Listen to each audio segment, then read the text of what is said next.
Crypt keeper.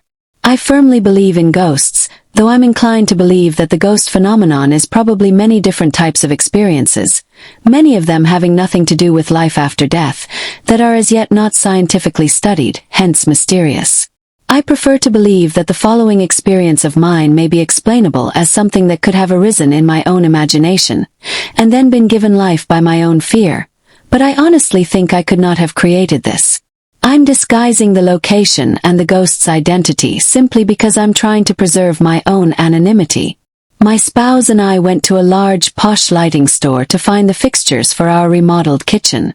I knew in advance that the store's beautiful 200-year-old mansion had been the home of a famous female industrialist from the mid-19th century. For almost a century, however, the building had been a funeral home. I was curious to see if the building was a genteel aristocratic mansion, or whether it had what I usually perceive as the oppressive feel of a mortuary. That question was answered in an unforgettable way. Immediately on entering, the oppressive feeling was unmistakable. I felt the air was thick, and I had a mild sense that something was wrong. Nevertheless, I went about the task of passing beyond the sweeping double staircase to inspect lighting in the display rooms on either side. On one side, while I was alone, something unforgettable happened. I was entering the rear of the house, and saw ahead of me a smaller back staircase. As I took a couple steps into that area, I had some kind of dream experience even though I was awake. It was as if time had stopped and I had stepped out of it.